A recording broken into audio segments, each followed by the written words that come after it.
So, just a mere hour and a half in, we finally get our attack on the harbor. Rather than just let the terror of the attack speak for itself, let's fly by every poetic symbol of American innocence we can find. Konnichiwa. Konnichiwa. Konnichiwa. Konnichiwa. Konnichiwa. Konnichiwa. Konnichiwa. Konnichiwa. Konnichiwa. Konnichiwa. All your base are belong to us.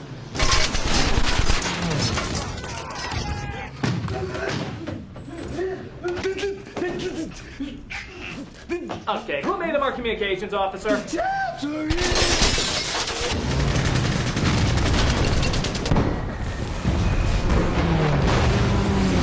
where are those dashing heroes of ours while this terrible event is going on?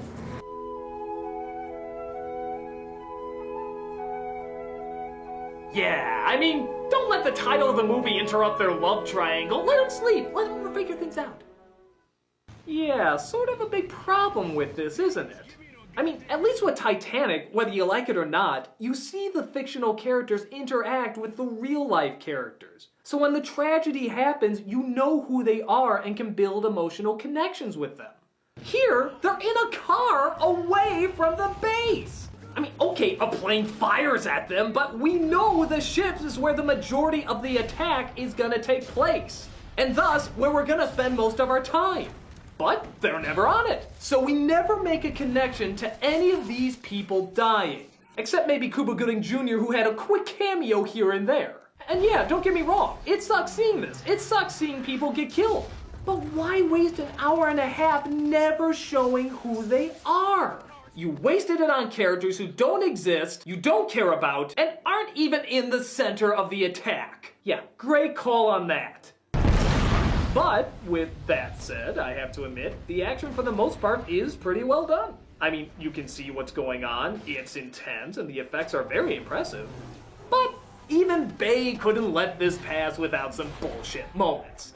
For example, is this guy brushing his teeth? Are you shitting me? Buddy, fuck the plaque buildup! I really hope the military doesn't teach people that when they hear explosions, run out into fire in a bath towel! Oh, and how about this crap where the planes are shown firing on civilians at a hospital, even though it was reported that the Japanese never fired on them. Yeah, even when they had a clear shot, they would not fire at the hospital. Fuck that shit! This is Michael Bay's history! This is Randall Wallace's writing! We had to put Kate Beckinsale in danger from those evil Japs who have to fire on hospitals and kill one of those giggling idiots that you barely knew. Oh yeah, I'll miss whatever the hell her name was. Oh, and listen to this. Wait a fuck!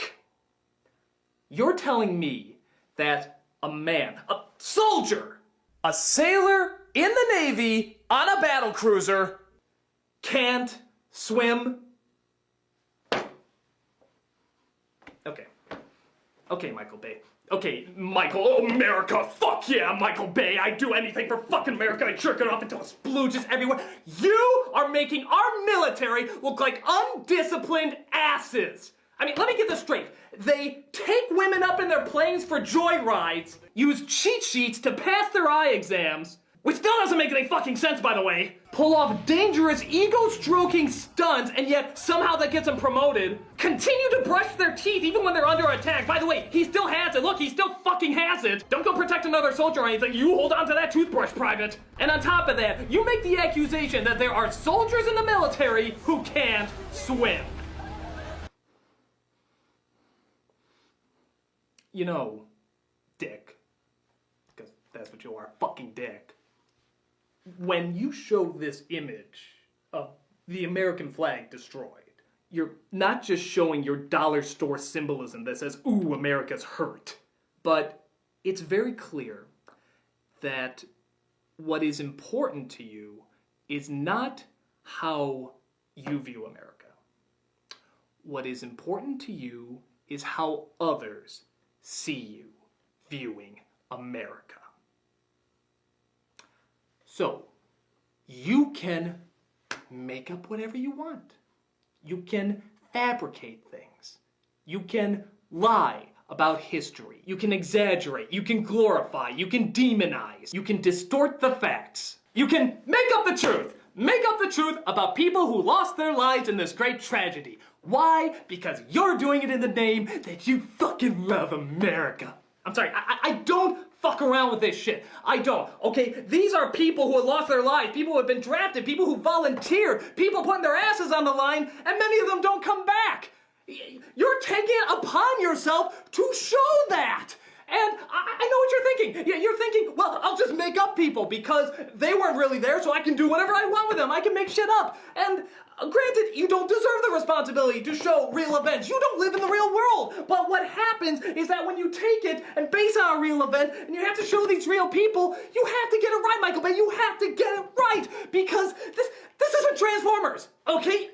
That's kid shit. You can do whatever you want. It's not The Rock. It's not Sean Connery saying winners fuck the prom queen. No, it's fucking Pearl Harbor. Reality. It actually happened. And I know you're thinking, well, it's Hollywood. We take liberties. Fuck you. It's not Hollywood. When you take it upon yourself to represent something that really happened and is still painful and hurts a lot of people, that means you have to do two things. One, you have to grow up and be an adult. Two, you have to actually represent these people as best as human